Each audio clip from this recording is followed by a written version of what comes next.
Ok, aujourd'hui on est les concurrents directs de Joseph ASMR. J'espère que ces croates vont être un peu. Elles sont parfaitement cuites, mec.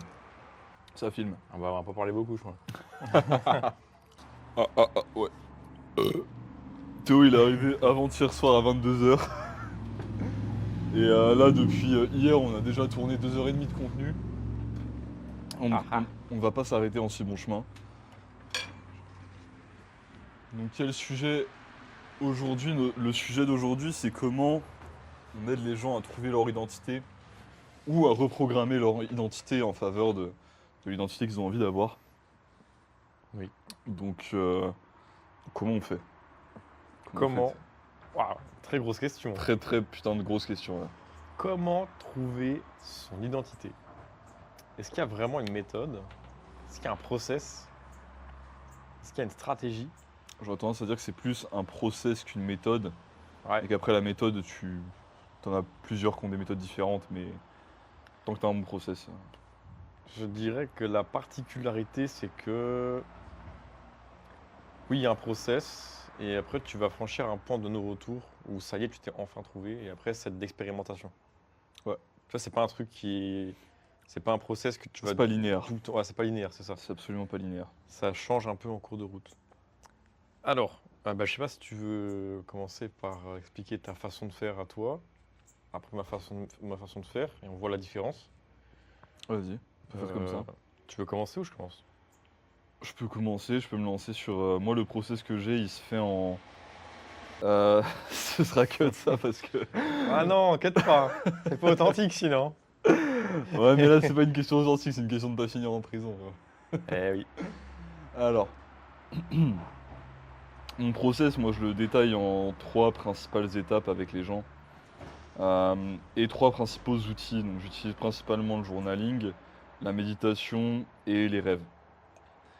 Dans quelques cas extrêmes, il y a d'autres outils qui peuvent être pertinents à mon avis. Alors, je sais qu'on diffère énormément de points de vue là-dessus. Moi, je pense par exemple que la psilocybine, c'est très pertinent. Dans certains cas. Pour autant, je n'irai jamais les recommander à des gens directement parce que déjà, c'est illégal. Et puis, si tu fais pas de prévention des risques, que tu fais pas les choses correctement, que t'as pas la bonne préparation mentale, c'est un peu débile. C'est un peu débile. Donc, je n'irai pas le recommander du tout. Pour autant, je pense que ça peut être quelque chose de pertinent dans certains cas, ça l'a été dans le mien. Mais ce que j'utilise de base, et ce qui m'a le plus aidé à mon avis dans mon propre chemin, au-delà de ça, c'est les 3 outils que j'utilise, c'est-à-dire justement le journaling, la méditation et les rêves. Ok. Comment j'utilise ces 3 outils-là? En fait, j'ai un process, enfin moi j'ai un process en plusieurs steps assez clair, tu vois. C'est-à-dire que d'abord tu fais un journaling qui te fait vraiment un vrai bilan sur ta vie. Mm. Donc tu as le bloc douleur, genre qu'est-ce qui va pas dans ta vie, qu'est-ce que t'aimes pas, etc. Ouais. Le bloc identité, qui t'es aujourd'hui, qui t'as envie d'être demain. Mhm. Après, on commence à voir les actions que tu peux directement mettre en place pour commencer à aller vers cette nouvelle identité. Parce que si tu fais un bilan et que tu vois ce qui te fait mal, mais que tu mets rien de concret en place, ça sert à rien. Ouais. Et en gros, après, on fait le bilan, la synthèse, et on résume pour la suite, tu vois. Donc ça, c'est la toute première étape. La seconde étape, c'est de rajouter un journaling quotidien. Donc une fois que tu as passé, généralement, cette première étape, ce premier step, il se fait sur 5 jours. Donc c'est 5 blocs de journaling. Tu as 4-5 questions par bloc. Et chaque question te prend au moins 30 minutes. Donc c'est assez long, c'est assez énergivore. Mais c'est pas comme ça tout le temps. C'est juste les 5 premiers jours où tu bosses avec moi. Ou tu es sur le school, sinon.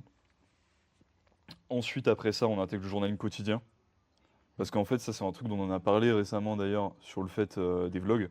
Mm. Mais on s'est tous les deux rendu compte que, genre, on se disait à un moment, ouais, les vlogs, c'est bon, on a parlé de tout, ça sert à rien d'en faire plus, tu vois. Oui.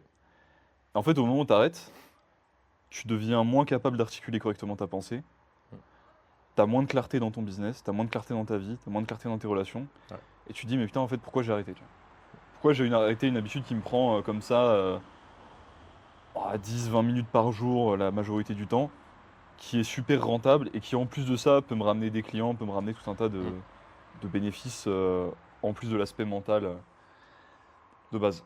Donc, pour ceux qui ne comprennent pas, c'est une forme de journaling. Là, les vidéos qu'on vous fait, c'est une forme de journaling pour nous. Parce Ouais. qu'on étale notre pensée, on démêle ce qui se passe dans nos cerveaux, si tu veux. Donc le journaling, tu peux le faire de manière écrite, tu peux le faire de manière orale.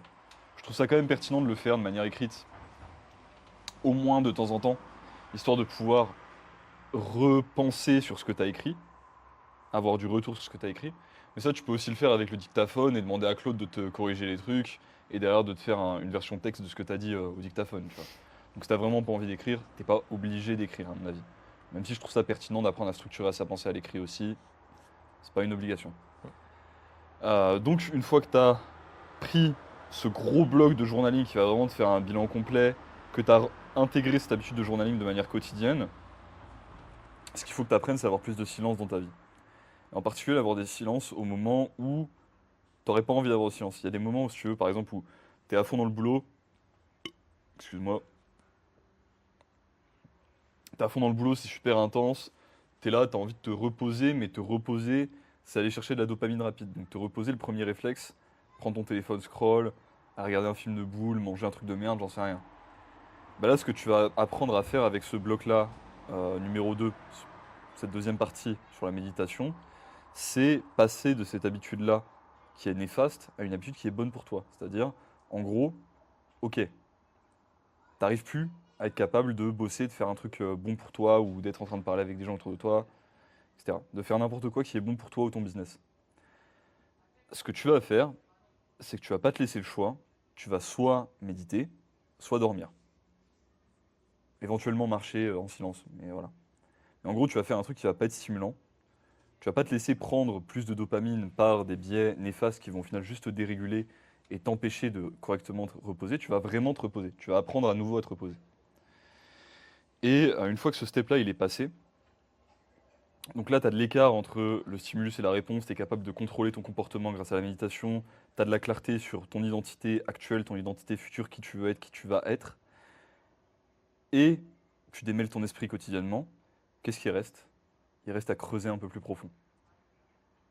Je tape un gros monologue pour cette partie-là, je pense que c'est OK pour toi. Bien sûr. Il reste à creuser un peu plus profond. Et comment on creuse plus profond quand on a déjà épuisé un petit peu les outils qui nous permettent de comprendre notre esprit conscient. Donc avec le journaling, avec la discussion avec les gens autour de toi et la méditation, tout ce qui se passe dans ta tête de manière consciente, en vrai, tu as le regard dessus. Tu t'en rends compte, tu le comprends. L'inconscient, tu l'as que effleuré. Tu peux l'effleurer un petit peu, tu peux en sortir des choses avec le journaling, etc. Surtout si tu le fais dans des états un petit peu, pas forcément, j'allais dire d'ébriété, pas forcément par l'alcool, mais dans le sens de euh, être à moitié suggestible. Donc faire ça par exemple le soir avant de dormir où tu es un peu groggy, tu vois, ou le matin en te réveillant, enfin dans des états où tu es justement quasiment hypnotisé si tu veux. Tu peux un peu effleurer le subconscient, mais le vrai outil pour moi d'exploration du subconscient, c'est vraiment les rêves. C'est vraiment les rêves et alors là, il y a plein de biais par lesquels tu peux interpréter tes rêves, etc. Pour moi, le biais le plus pertinent, c'est les rêves lucides. Pourquoi? Qu'est-ce qu'on a fait avec le journaling, la méditation? On a augmenté notre état de conscience. Le journaling, c'est on prend de la conscience sur nos pensées. Prendre la conscience sur cet élément qui se passe dans nos cerveaux de nos pensées. La méditation, c'est quoi? C'est on prend de la conscience sur un peu plus tout. Sur ce qu'on ressent, sur les inputs qu'on va avoir. J'ai faim, j'ai envie de baiser, j'ai des pensées qui viennent dans ma tête, etc. C'est prendre conscience de toutes ces choses-là. Comment t'augmentes encore ton niveau de conscience? Bah en fait, tu deviens conscient dans un état qui est normalement inconscient, c'est-à-dire l'état du rêve. Et quand tu fais ça, bah, tu vas pouvoir discuter avec des personnages du rêve qui peuvent représenter par exemple des parties de ton subconscient que tu n'as pas forcément intégrées. Tu vas pouvoir confronter, si tu as des cauchemars, souvent tes cauchemars, ils reflètent un inconfort ou un élément ou une peur qui est dans ta vie concrète aussi, qui est dans ta vie éveillée. Et en confrontant ça dans tes cauchemars, bah, tu vas peut-être solutionner littéralement un truc qui, ça se trouve, te freine dans ta vie depuis 20 ans, j'en sais rien, tu vois. Et voilà. Donc moi j'ai vraiment digue ce truc-là des rêves lucides en particulier, parce que je pense que quand tu as intégré, mais c'est vraiment que quand tu as intégré ces éléments de méditation et de journaling, ça commence à devenir un outil qui est surpuissant.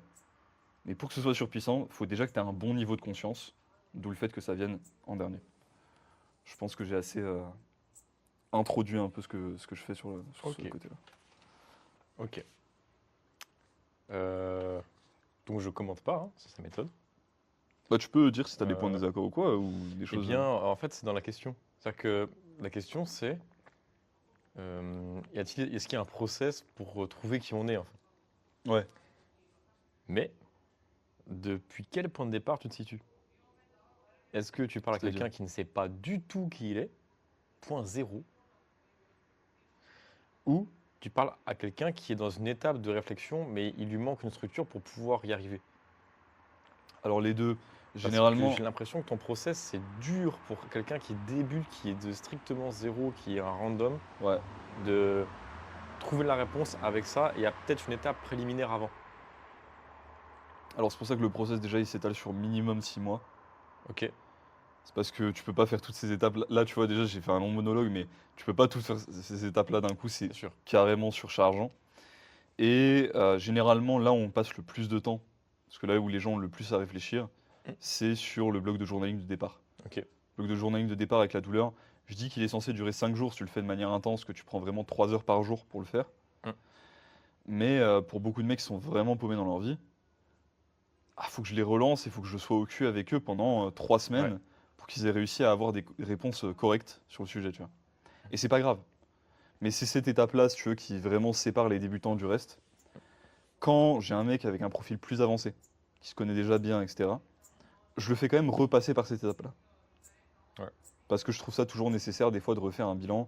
Ok, est-ce que j'ai encore des points de douleur que j'ai pas réalisés, etc. Mais lui, il va le passer en. Il va peut-être le finir même en 2 jours, tu vois, en prenant vraiment pas mal d'heures par jour. Tandis que le mec débutant, comme je te dis, Mm. tu vois, c'est censé durer 5 jours, mais il lui faut des fois 3 semaines, ouais, et c'est ok. ok. Je sais pas si ça répond, Oui, oui, si oui. ça solutionne le truc. Parce que alors moi, j'ai pas de shadow work dans mon coaching personnel, tu vois. Donc je pourrais pas dire, bah, comme tu as fait toi, ma méthode c'est ça, sur mes élèves je fais ça, tu vois. Ouais, Parce que je n'inclus pas ça là-dedans. Je n'inclus pas vraiment, c'est pas de la même manière. En fait, moi, il n'y a pas forcément d'utilité, tu vois, à faire un shadow work aussi poussé. non, en effet. C'est pas le même objectif. Pour autant, il y a quand même une partie introspective où c'est important de savoir pourquoi on entreprend. Ouais, Avoir un pourquoi très important. Donc, c'est pas de la même manière que c'est designé. carrément. Donc là, ce que je vais raconter dans cette vidéo, c'est le process qui m'a permis personnellement de devenir l'homme que je suis à l'heure actuelle. Ok. Voilà. Parce que je pense qu'il y a plus de gens qui sont au point zéro que de gens qui sont en étape de développement, tu vois. Ouais. Je pense. Bah, l'étape, Je je te pense. dis, l'étape des rêves lucides, j'y arrive dans très peu de coaching, hein. C'est normal, c'est très compliqué. Mm. C'est Déjà, qu'il faut être impliqué, en plus, il faut avoir déjà, ceux l'énergie à qui, mettre là-dedans, tu vois. déjà, ceux qui arrivent à intégrer l'étape de méditation en 6 mois, ce qu'il faut comprendre, c'est que mon coaching, c'est vraiment condensé parce que moi, le fait d'intégrer ça, d'intégrer le journaling, la méditation et les rêves lucides de manière régulière, ça m'a pris des années. Mm. Ça m'a pris des années. Donc, s'il y en a qui arrivent à le faire en 6 mois dans mes coachés, c'est monstrueux. Ah oui. C'est vraiment monstrueux. Ouais, ça dépend du niveau d'application des gens, c'est sûr. Ouais. Euh, D'ailleurs, je pense que toute cette partie rêve lucide plaira à beaucoup d'entrepreneurs d'un certain niveau. Ouais. Je pense. C'est des sphères. Et je pense qu'ils en On ont pense besoin pas comme d'ailleurs. ça, mais ce sont des sphères où le comment je pourrais dire Le ça, l'état subconscient d'esprit, travaille le beaucoup. subconscient, etc. Ça travaille beaucoup Travaille et énormément. c'est un milieu où ça médite beaucoup. Ouais. Ça médite pas mal avec des moyens voilà, plus ou moins détournés, mais ça médite beaucoup. Donc moi, le process, bah, je vais répondre à la question, mais c'est un peu antérieur à ce que tu fais. Hmm. Je ne vais pas forcément m'étendre sur comment je suis actuellement, mais moi, le point zéro, c'était vraiment le Théo tu vois, qui subissait, enfin, qui jouait à la vie en pilote automatique total, tu vois. Ouais, On a ok. tout de suite cette phase-là où on n'est pas éveillé, en fait. Ouais. Et où on va croire, à un moment donné de notre vie, qu'on est éveillé. Oh, ça y est, je suis conscient, tu vois. Ouais. Parce qu'il y a un événement X ou Y qu'on a conscientisé d'une manière différente cette fois-ci. Non, ça c'est un peu l'effet de Dunning-Kruger. Tu vois, tu crois que C'est c'est le bon, piège. tu es conscient, voilà, en fait, non, tu es qu'au début du chemin. Et moi, le truc qui est tout con, c'est que quand il y a une volonté derrière de vouloir voilà, s'éveiller spirituellement, quand tu pars strictement du point zéro, comme tu ne sais pas qui t'es, Ouais. eh bien, tu n'as aucune base à laquelle te référer Et donc, je te conseillerais de lire d'autres personnes qui ont déjà fait ce travail. Ça. Mais attention oiseau, parce que le piège, et j'étais dedans, c'est que tu vas commencer à lire. Alors déjà, est-ce que tu aimes bien lire? C'est une question, mais en vrai, si t'aimes pas lire, gros, je te jure, enfin, vas-y, c'est 200 pages, c'est quoi? Juste à ligne 3 mots, c'est bon. Enfin, force-toi un peu.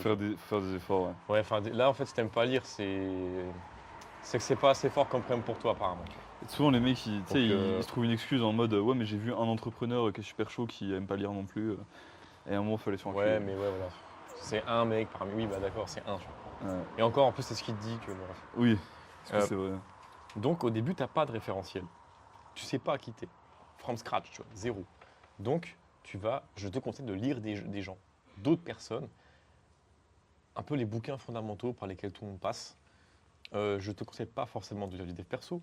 Je te conseille de lire des livres de mecs qui ont mis sur papier une vision ultra aboutie de leur philosophie.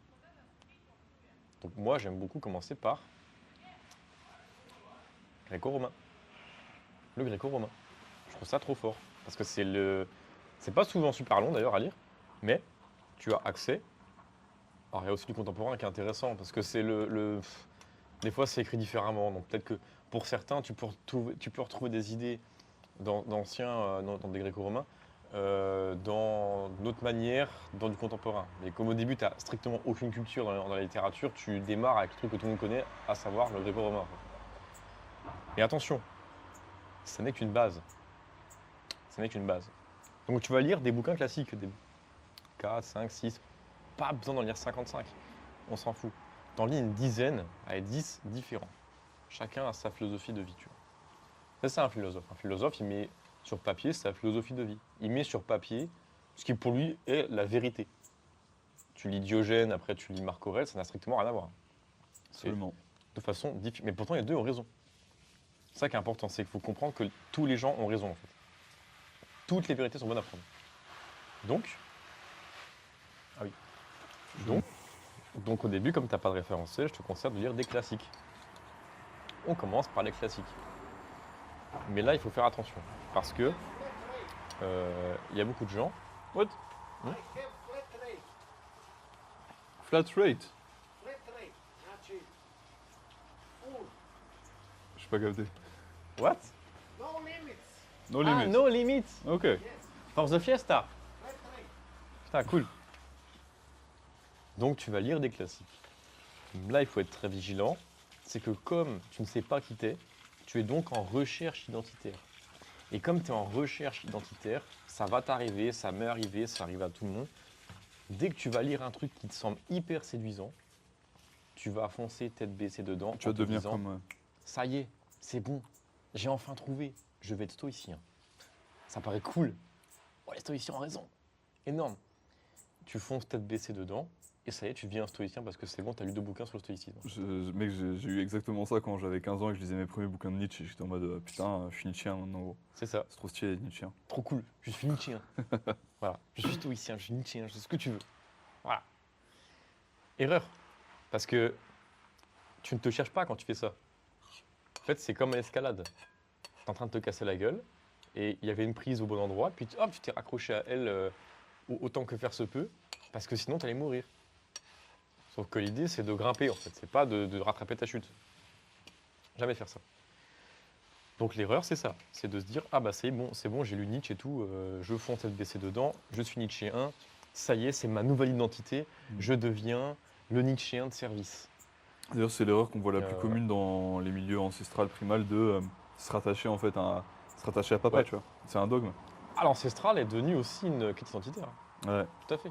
C'est pour ça que souvent je vous dis, mais si je te retire l'ancestral, il reste quoi de toi en fait? Ouais. La réponse souvent c'est rien. Erreur. En fait c'est pareil en fait. Si je te retire Nietzsche, je retire Schopenhauer, ne lisez pas Schopenhauer, c'est de la merde. Si je vous retire ces mecs-là, qu'est-ce qui vous reste en termes de philosophie? Si la réponse c'est rien, c'est que t'es pas en train de te cultiver pour créer ta philosophie, tu es en train d'aller voir chez d'autres ce qui est sexy ailleurs parce que t'es pas foutu d'écrire ta propre philosophie. C'est ça le problème. Donc il faut que tu passes de cette étape de consommation à une étape de création. Donc tu vas piocher dans ces classiques, des concepts qui te paraissent intéressants. Et tu vas pas les compiler, mais eux, on pourrait dire ça, tu vas les compiler. Et tu vas en garder, tu vois, ce qui en fait constituera les premières briques de cette philosophie primordiale qu'est la tienne. Sur la base de cette bouillie informe de concepts, va s'étoffer. Tu donnes un nom à ta philosophie, moi j'en ai un. Tu nommes, tu mets un nom. Et ensuite, il va falloir que tu confrontes cette philosophie au réel. Parce que c'est bien d'être un penseur. Sauf qu'on s'en bat les couilles. Être un penseur, bon, tu peux être reconnu comme étant un penseur à travers les siècles quand ton seul terme de l'époque était de penser. Sauf que les philosophes gréco-romains, on pourrait se dire, ouais, c'était des mecs qui faisaient que ça de leur vie, tu vois. Ah, pas tous, hein. Il y a beaucoup de mecs, ils écrivaient des milliers de Platon, pages. ça veut dire large d'épaule. Hein? Platon, ça veut dire large d'épaule. Parce que c'était un mec qui se butait à la lutte, tu vois. Ça, c'est cool, tu vois. C'est des gars qui incarnaient le message. La philosophie, c'est aussi une question d'incarnation. Penser, c'est cool, mais agir en conséquence, c'est encore mieux. Sauf que tu ne pourras pas savoir que ce que tu penses, c'est vraiment ce que tu veux de la vie, tant que tu n'auras pas confronté cette idée dans le réel. Dans le réel, absolument. Tu ne pourras pas savoir. Par Ouais. exemple, ouais, tu as dit un truc. C'est pour ça que finalement, tu vois, le truc du dogmatisme, c'est pas grave, parce que les gens, ils ont besoin de passer par là. Ouais. Genre, faut C'est une qu'ils étape. testent un dogme et qu'ils se confrontent à la réalité avec et qu'ils se rendent compte que c'est pas. Bien sûr, on a tous été dogmatiques. Bah, bien sûr. On l'a tous été, À un moment ou l'autre. Ouais. bien sûr. Donc, c'est pas grave, en fait. Il faut reconnaître que le dogme, c'est une étape. Donc, admettons, moi, je me persuade, dur comme fer, que être ancestral, c'est la voie de la raison. Je deviens dogmatique dans l'ancestral. Maintenant, il est l'heure d'agir en tant que tel. Et donc, je vais agir comme il me semble bon d'être ancestral. Je vais agir encore, confronter cette pseudo-idée au réel. Et je vais me rendre compte de quelques failles.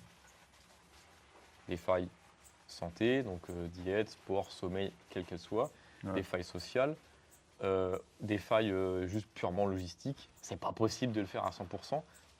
Sauf au moyen, peut-être voilà, peut-être de perdre des gens, mais peut-être des gens que tu ne veux pas perdre, par exemple. Ou parfois, tu peux te rendre compte en termes de santé que tu es en train d'atteindre un extrême, par exemple. Ouais. Tu confrontes au réel ce dogme et tu te rends compte de ses propres failles.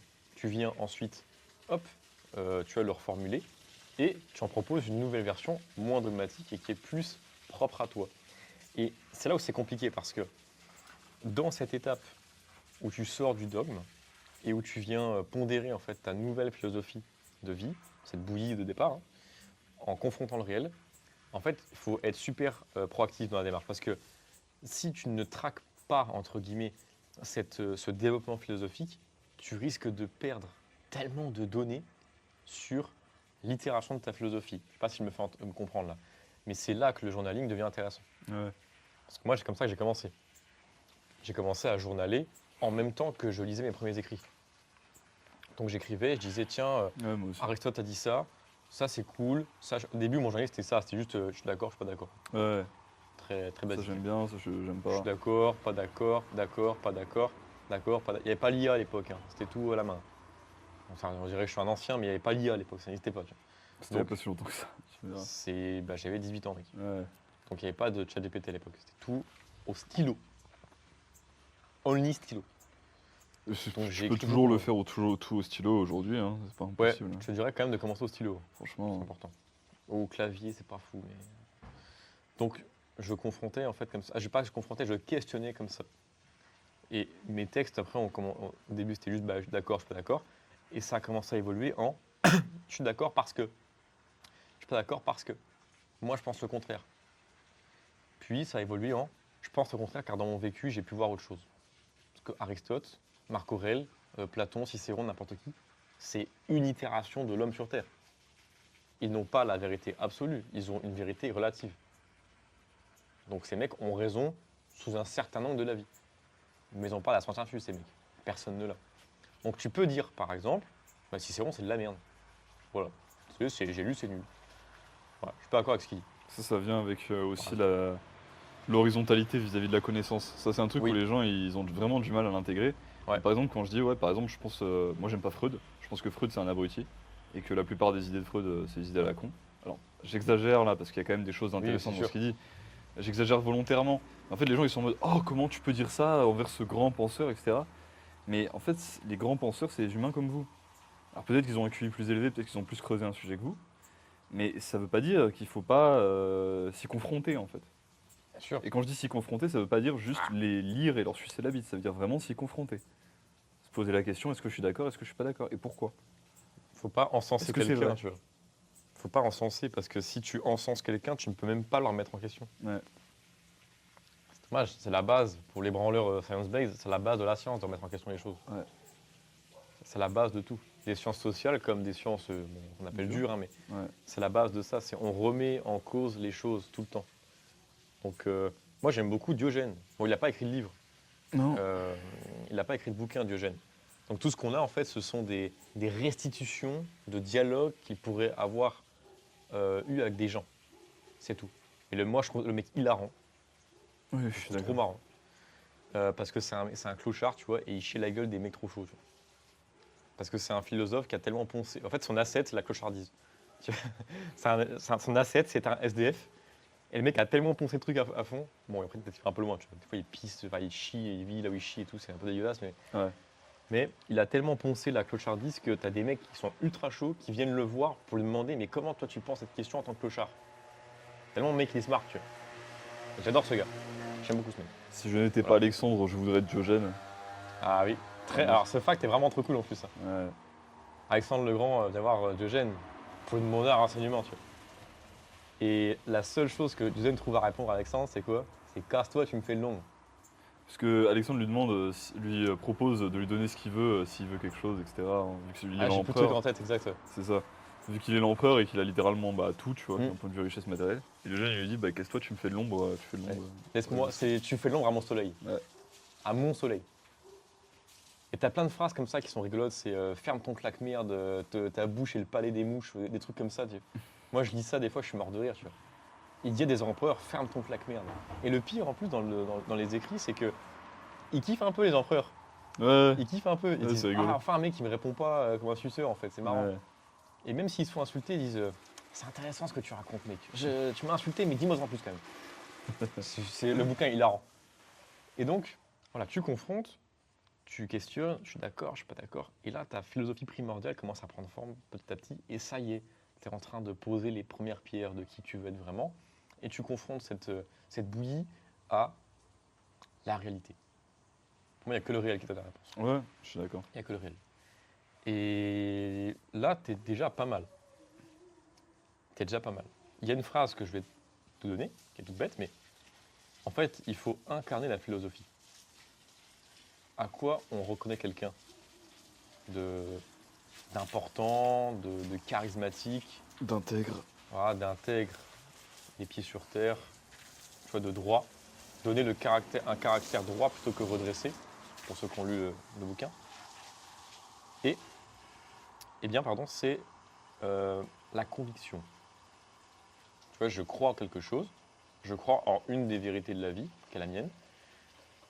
La conviction est là, donc je vais défendre corps et âme cette philosophie, parce que c'est important pour moi. Et là, phrase toute bête que mon mentor à l'époque me disait, Slim, c'était juste « How bad do you want it ?» Donc à quel point tu veux ça? Tu veux être ancestral entrepreneur? Ok, cool. À quel point tu veux ça, mec? À quel point tu veux ça? À quel point tu veux incarner ce message? Jusque où tu es prêt à aller pour l'incarner à fond? Ça y est, c'est bon, tu te cherches un peu, tu t'es trouvé. Be careful. Yeah, Ah yes. no worries. Donc ça y est, tu te cherches un peu, tu commences à trouver. Ah, je veux être entrepreneur et ancestral et un peu machin, un peu bidule, un peu. Je veux plus tard être un homme. C'est reparti. Donc ça y est, je veux être ancestral, entrepreneur, provider, etc. Des trucs comme ça qui gravitent un petit peu autour. Ok, cool. Maintenant, jusque où tu es prêt à pour incarner ce message-là? Jusque où? Tu es prêt à perdre quoi pour y arriver? Et c'est là la confrontation réelle. Parce que tu vas perdre des choses. Mais comme tu es dans un process en parallèle de journaling, l'écriture permet de... Ou moi, je fais dictaphone parce que je trouve que dictaphone, tu as encore l'émotion dans l'instant, en fait, quand tu parles. Là où l'écriture, je trouve ça un peu lent. Oh, perso. ouais. Moi, j'arrive pas à remettre l'émotion dans ce que j'écris parce que c'est trop lent entre ma pensée et le stylo. Ouais, je vois ce que tu veux dire. Ouais. Moi, je veux du rapide, tu vois. Ouais, je vois ce que tu veux dire. Mais pour autant, j'ai d'abord écrit au stylo. Je dirais pas à quelqu'un de commencer par un dictaphone. Voilà. Perso, je fais comme ça. Parce que j'ai besoin d'avoir l'émotion restituée au mot fragile. Je pense que les deux ont de la pertinence, même quand t'es Sûrement, ouais. plus avancé. Sûrement. Donc je dictaphone ou tu écris. Et l'avantage d'avoir une transcription, c'est que c'est comme une photographie. Tu as une empreinte dans la matière, ta pensée, dans l'instant. C'est-à-dire que demain, tu vas te relire, tu vas te dire putain, c'est de la merde. Énorme. Ou alors, attends, mais là, j'étais un peu fou. Donc, quand j'ai écrit ça, j'étais un peu fou, je crois. J'étais un peu énervé. C'est pas grave. Comme quand tu médites, faut pas que tu refoules l'émotion, il faut que tu l'accueilles. Quand tu fais un journaling, si t'es énervé aujourd'hui, écris en étant énervé. On s'en fout. Écris quand Ça, je même. suis d'accord. Ouais. Dictaphone quand même si t'es énervé, t'as envie d'insulter la terre entière, t'emploies des mots grossiers, il faut pas, etc. T'es rempli d'ondes négatives, il ne faut Sans absolument branle. pas Sans branle. renfreigner ça. Faut pas faire Ouais. le moine de service là, non, peace and love, c'est bon, je suis neutre, etc. Que Non, les émotions supérieures, que les hautes voilà. vibrations. Non. Des fois, on travers des émotions vraiment pas cool, des vibrations, pour le jargon, des fréquences vraiment basses. Faut pas les renflouer. Ça fait partie de Il faut- l'expérience humaine en fait. Ouais, c'est comme ça, on peut pas être parfait et Ça fait partie de comme l'expérience ça tout le humaine. temps dans la transcendance, c'est pas possible. J'avais une question comme ça Voilà. d'un mec en story, tu vois, qui demandait si c'était possible de vraiment aimer sans s'attacher. Parce que c'est un mec que je connais personnellement, parce qu'il a vraiment ce truc-là de, si tu veux, il a tendance à s'attacher facilement et à traverser derrière des phases difficiles parce qu'il s'est attaché et que c'est de la merde et machin. Les femmes. Que ce soit dans ses relations ou dans autre chose, d'ailleurs, Allez, dans ok. sa vie en général. Les femmes. Mais et en fait, moi je réponds, Allez. enfin, moi mon avis c'est que oui, tu peux absolument aimer sans t'attacher. Tu peux atteindre ce genre de niveau de conscience. C'est même pas si compliqué que ça en vrai. Quand tu passes beaucoup de temps, par exemple, à méditer, à observer ta conscience, etc. Genre, tu peux vraiment atteindre des putains de niveaux de conscience de moine, hein. Ça se fait. Ouais. Mais est-ce que c'est la peine? Est-ce que c'est vraiment quelque chose que tu veux? Parce que pour moi, en fait, tous ces niveaux vibratoires, entre guillemets, si tu reprends ce jargon Ouais. un peu. Oui, si on imagine l'échelle de fréquence Voilà, c'est ça. de je sais même plus, Dawkins. Ouais, C'est ça. tout ça fait partie de l'expérience humaine. Alors, il y a des choses qui peuvent être éliminées et qui méritent d'être éliminées, notamment par exemple la culpabilité, à mon avis. Sur le long terme, en évoluant en tant qu'individu, tu peux éliminer Mm. certaines fréquences, on va dire. Mais chercher à vraiment juste tout dégager, ce qui est pour toi en dessous d'un certain seuil ou quoi, je pense pas que ce soit pertinent, je pense pas que ce soit vraiment une vie que tu veux. Mm. Et, et puis il y a un truc souvent, quand tu veux avoir une vie intense, si tu veux les hauts, tu veux les bas aussi en fait. Eh oui. Si tu décides d'avoir les hauts, tu décides aussi d'avoir les bas.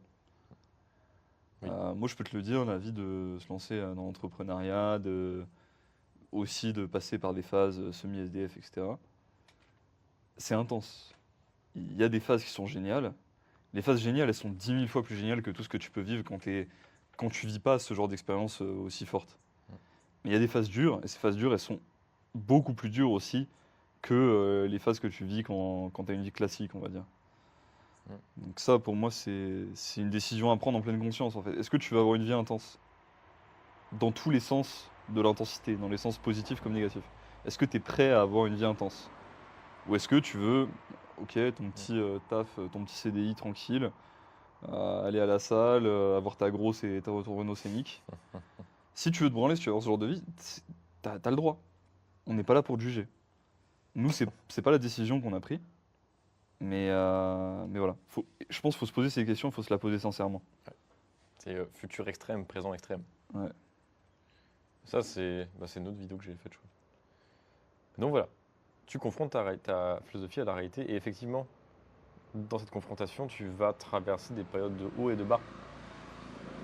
Il faut être prêt. Je te jure qu'il faut être prêt. Il faut les accueillir. Si on parle un peu plus de nous, mais je peux pas te dire le nombre de fois que j'ai pensé à arrêter.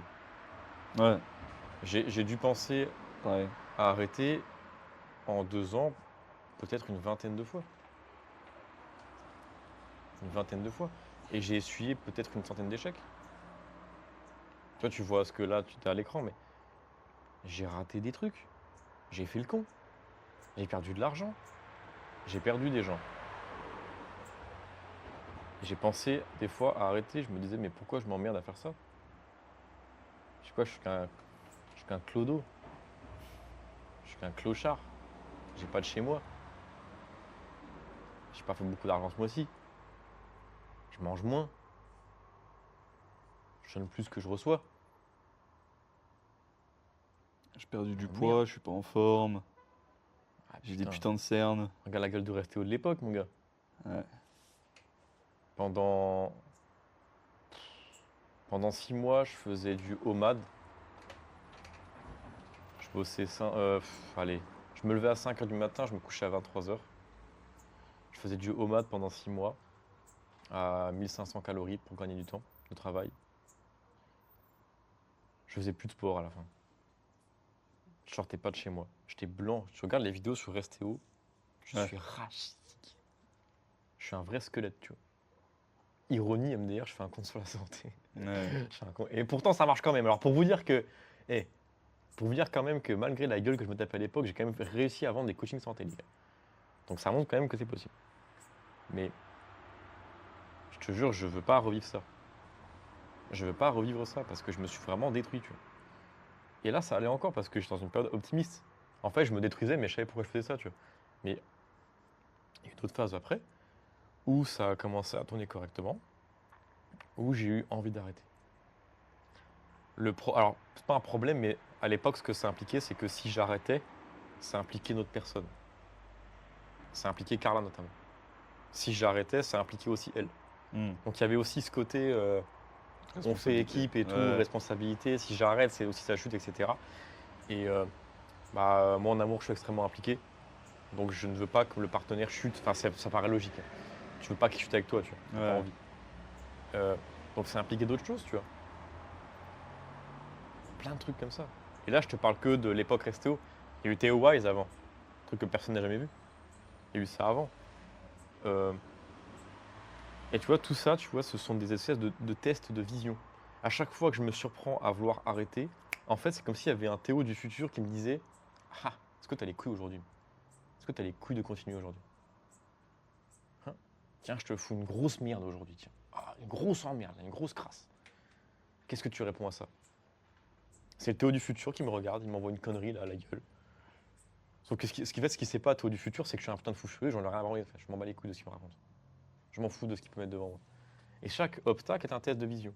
Et chaque test de vision vient renforcer ma philosophie. Donc ça vient l'étoffer. Sachant qu'elle-même, elle vient d'une base. Tu vois, la base de ce que je raconte avant des auteurs classiques, etc. Et effectivement, cette philosophie, tu peux l'itérer très rapidement, la trouver très rapidement. Donc quand je parle de philosophie, ça, en fait, c'est identitaire, hein, c'est la même chose. Ouais. C'est dans qui tu veux incarner, en fait. Tu peux effectivement y arriver peut-être plus rapidement grâce à des outils, comme les rêves lucides, par exemple, ou Ouais. l'usage de psychédéliques. Alors je dis ça, mais moi j'ai déjà essayé une fois. Voilà, j'ai déjà pris une fois des psychédéliques pour voir. Je savais déjà en fait. Enfin, ce que je pensais avoir découvert sur l'instant, je savais déjà. Voilà, je n'ai pas découvert quelque chose de fou furieux. Et j'ai fait une fois en microdose et une fois en prise énervée. Tu vois. Perso, j'ai pas appris grand chose. Ça sera peut-être utile pour d'autres personnes. Mais dans ma philosophie personnelle, tu vois, tu peux tout faire à la mano. Hmm. Voilà. Dans la vérité de Théo, tu peux tout faire à la mano. L'être humain n'est pas designé. En tout cas, c'est pas utile pour un être humain d'avoir recours soit à des techniques ou à des substances pour pouvoir s'élever. Hmm. Dans ma vision personnelle, on peut tout faire avec ta bite et ton couteau, tu vois. Tu peux tout faire avec ça. Après bon, ça me diront, ouais mais l'écriture c'est une invention. Ah mais un dictaphone c'est une invention. Oui, tu auras raison. Tu auras raison. Mais j'estime que le stylo ou le dictaphone n'altère pas ma vision de la vie. Tu vois, c'est un outil, c'est un support qui me permet d'écrire automatiquement. C'est pas quelque chose, c'est pas une, tu vois, il n'y a pas d'altération de ma réalité, tu vois. Voilà. Donc personnellement, je fais comme ça. Sauf que ça prend putain du temps en fait. J'ai commencé quand j'avais 18 ans. Ouais, c'est Et j'en suis pareil. là, j'ai 26 piges. Donc ça fait quand même 8 ans que cette bouillie tourne sur elle-même comme dans une petite bétonnière, tu vois. Ça tourne, ou dans une sorbetière. Et après, ça prend place, tu vois, ça prend forme, pardon. Au début, tu as un vieux mélange de lait et de crème et tout. Ça prend forme, et après, tu as une belle glace au lait cru. Mais sauf qu'avant d'arriver à la glace au lait cru, bah, ça prend beaucoup de temps. Il faut que ça tourne la sorbetière, tu vois. Même système. Là, je suis encore en train de tourner, là. Je suis une boucle. Je suis une boucle humaine. Je fais que de tourner sur moi-même. Je suis là, je tourne, je tourne, je tourne, je tourne, je tourne, je tourne, je tourne. Et là où c'est difficile, effectivement, et là où peut-être que l'usage du rêve lucide est intéressant, Ouais. c'est qu'il faut que tu puisses te regarder sans aucune forme de déni. Ouais. C'est dur. Ça, c'est très dur. difficile. Il faut que tu puisses être capable de te regarder et d'émettre un avis sur toi-même sans aucune forme de déni, en assumant ta part d'ombre. C'est dur. Je ne peux pas te dire le nombre de fois où j'ai pleuré devant un mur en faisant du dictaphone. Face au constat du réel. Grosse ambiance sur ce podcast, mais Non, mais il faut dire les choses telles qu'elles c'est la sont. vérité. Il y a parfois, ça m'est déjà arrivé de faire des vocaux de, je sais pas, 1 heure, 2 heures, 3 heures. Il y a un pauvre con, un mec, pendant 3 heures, devant un mur, il est en train de parler, et au bout de 1h48, il s'effondre en larmes devant la conclusion qu'il est en train d'émettre sur lui-même.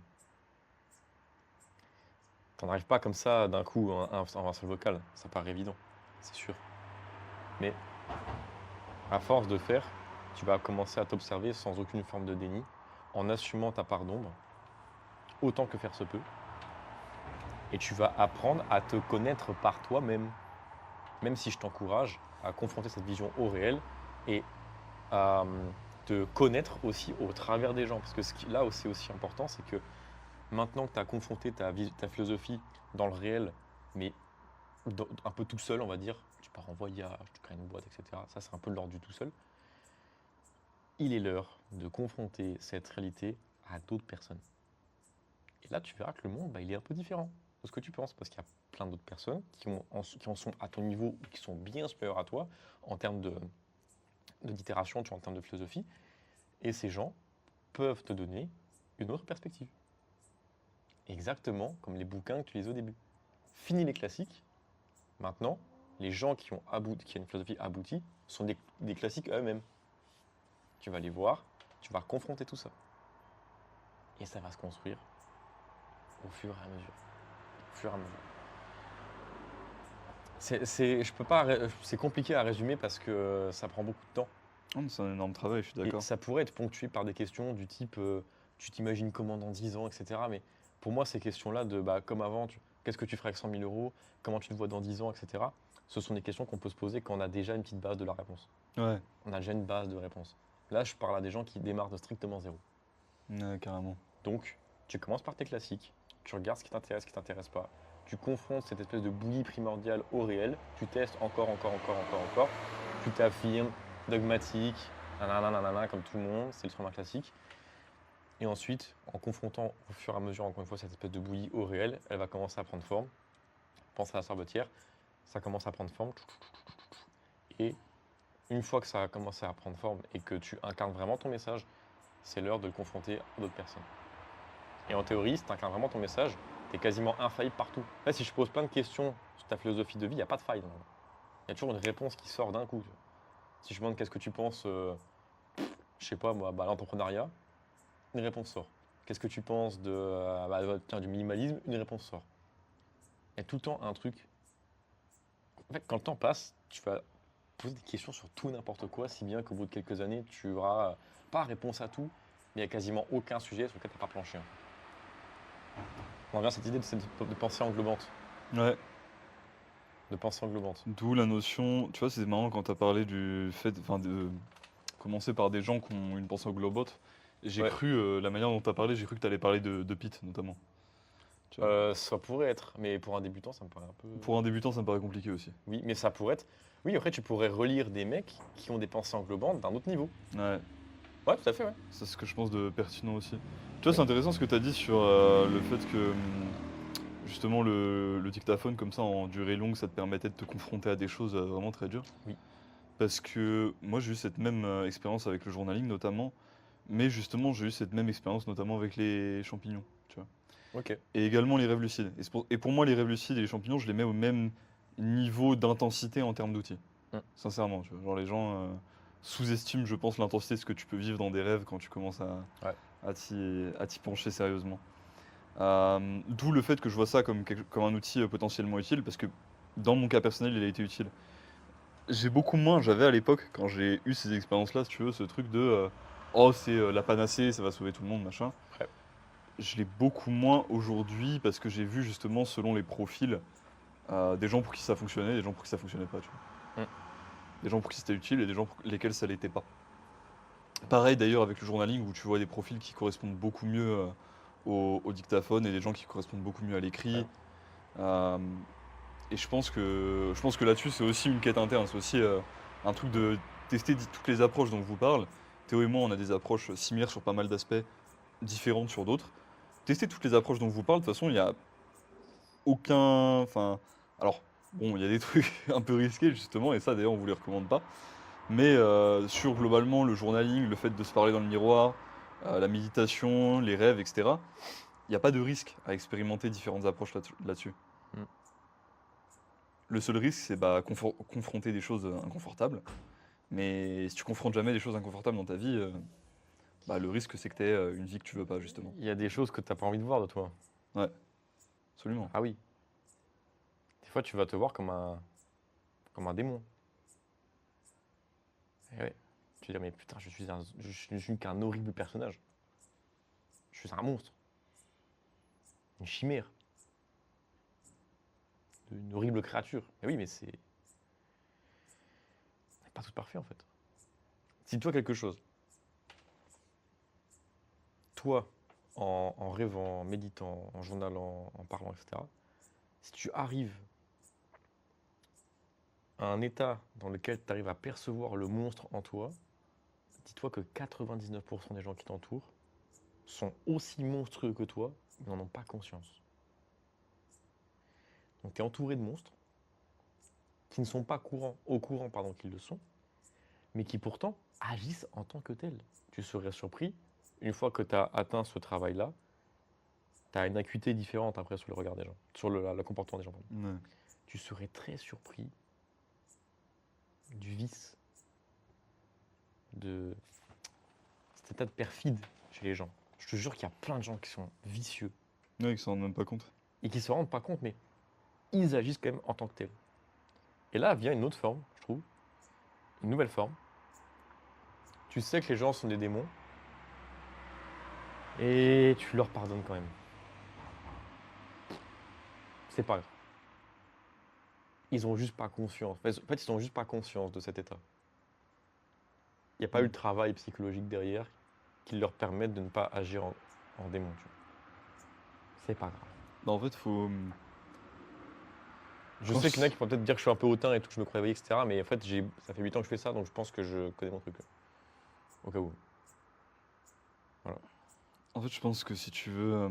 Enfin, pour moi, c'est que en confrontant ces parties de ton être qui sont néfastes. Après, tu vois, du coup, le fait de voir la chose vraiment comme un démon, etc., ça, pour moi, ça revient quand même à une vision morale Ouais, du quand je dis monde. démon, c'est pour schématiser bien et Bien sûr, mal, mais. bien sûr, bien sûr. Ouais, ouais. Euh, qui est pas forcément une vision à laquelle j'adhère maintenant, donc j'ai moins ce modèle-là en Moi non tête. plus. Hein. Mais c'est qu'en voyant cette chose-là que tu peux l'intégrer, comme toutes les parties de ton subconscient d'ailleurs, c'est qu'en mettant du regard dessus. C'est pour ça qu'on parle beaucoup, enfin vous entendez beaucoup à mon avis dans les milieux spirituels, les choses de lumière, d'être de lumière, etc. Ce que ça veut dire, c'est quand tu mets de la lumière sur les choses, tu les vois et du coup tu peux les comprendre. Ouais.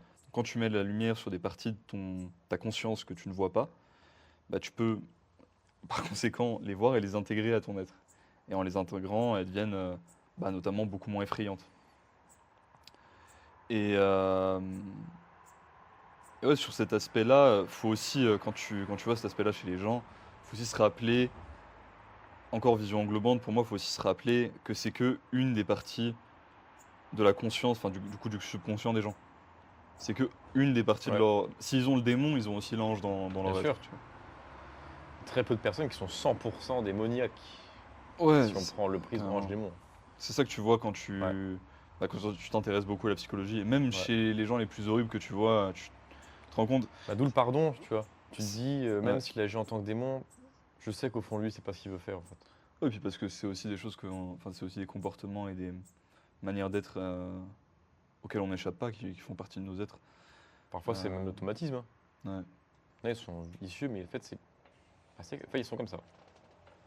Ils cherchent même pas à l'être, tu vois. Juste, c'est une émanation de qui sont dedans, mais ils ne cherchent pas à être vicieux, mais ils agissent de manière vicieuse, tu vois ce que je veux dire? Ouais, je vois bien. Mais c'est pas conscientisé. Et l'erreur, ce serait de juger quelqu'un, mais mosquito, ce serait de juger quelqu'un, mais sans l'avoir observé avant. Ça, c'est quelque chose que j'aime Faut beaucoup dans. observer sans juger. Pour ceux qui ont lu le bouquin, je crois que c'est Trop intelligent pour être heureux, j'aime beaucoup ce livre. Ah, ok, je l'ai pas lu. Voilà, pour le j'aime coup. beaucoup de bouquins. Ah, c'est Moi, ça, c'est observer sans juger. ce qui m'a donné le regard là-dessus beaucoup, ça a été lire Dostoïevski notamment. Ah, j'ai pas lu. Parce que quand tu lis les bouquins de Dostoïevski, c'est beaucoup de personnages horribles, tu vois. C'est des forçats qui ont tué leurs femmes, qui ont fait des trucs atroces. Et enfin, bien pire que ça même. Et en fait, Dostoïevski, il arrive toujours à te faire par sa vision très chrétienne orthodoxe, tu vois. Il arrive toujours à te faire ressortir même chez ces personnages-là les plus horribles, Mm. parce qu'il a vécu avec eux. En fait, il a été forçat pendant 5 ans, tu sais, dans littéralement les parties les plus reculées de la Sibérie à l'époque, Ok. tu vois. Ouais. Il arrive à te faire ressortir les parties divines, justement, même chez ces êtres-là, Mm. tu vois. Et ça, parce que j'ai tendance à être. En fait, quand on juge les gens, généralement, c'est toujours de la projection. On projette toujours Oui. quelque chose qu'on n'aime pas chez soi sur les autres. Et moi, plus jeune, j'avais tendance à juger énormément de gens, à juger tout le monde. Mais la vérité, c'est que ce que ça reflétait, c'est que je détestais ma propre vie.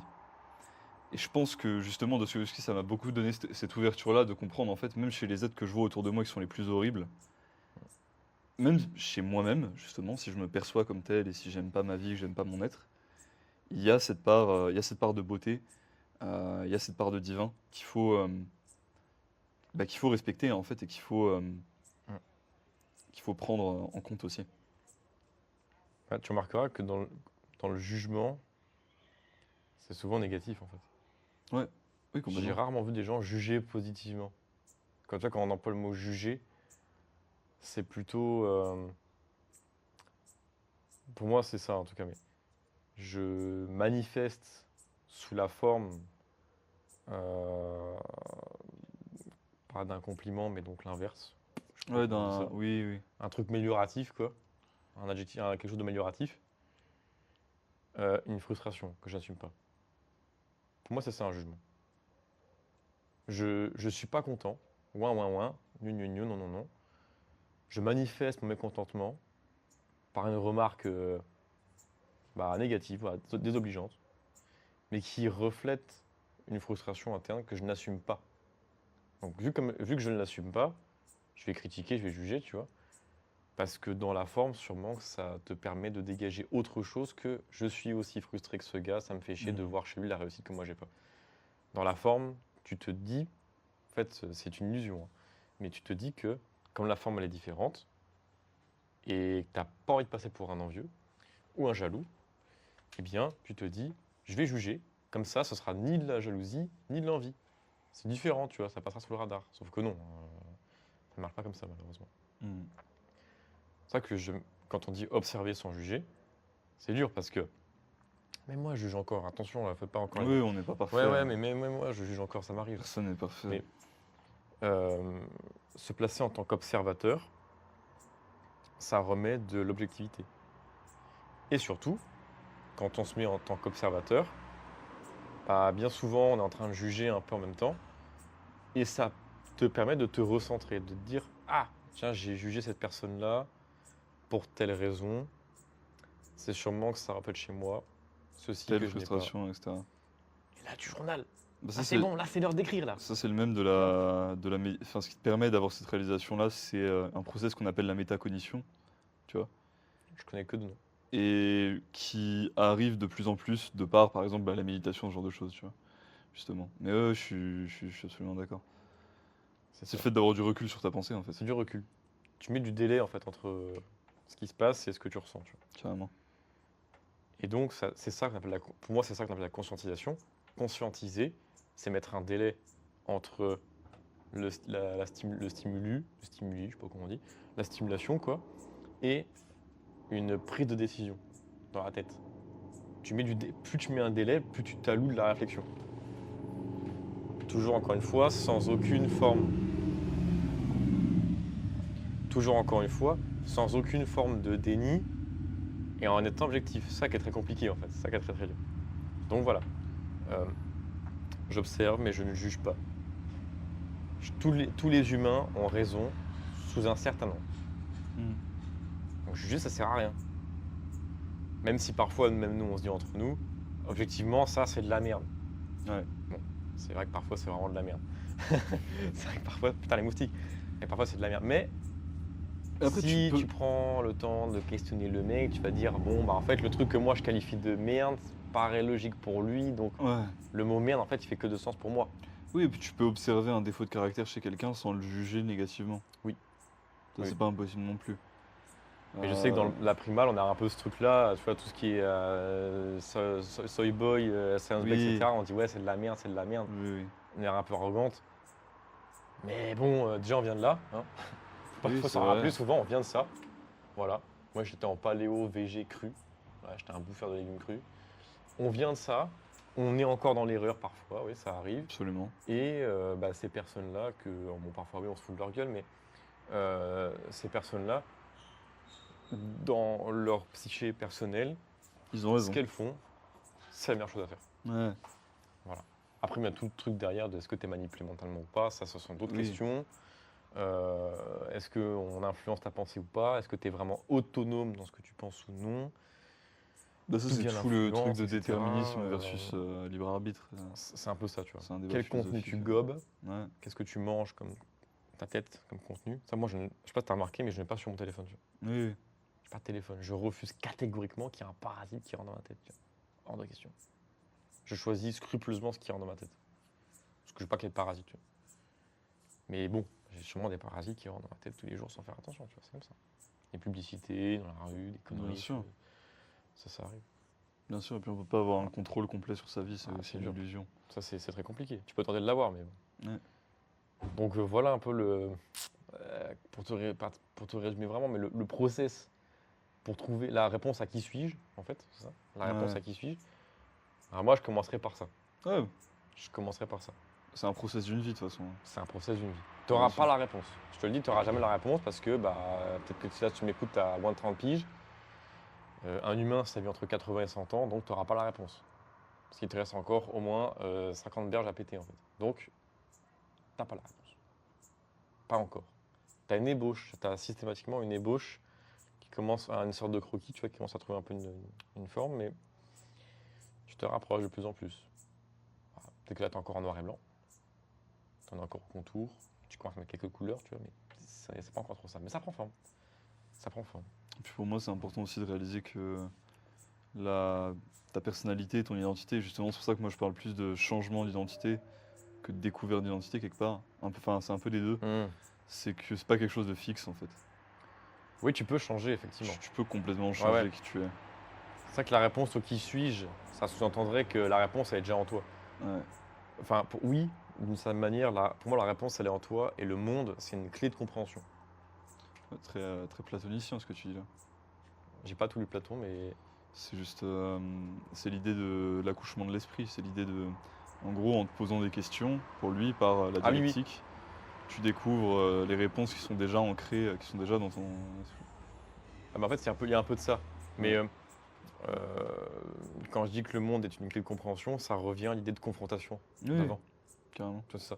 Mais effectivement, il ne faut pas nier le fait que l'identité que tu te fais de toi, elle va évoluer dans le temps. Et comme tu confrontes ta philosophie au monde, tu vas traverser de nouvelles expériences qui vont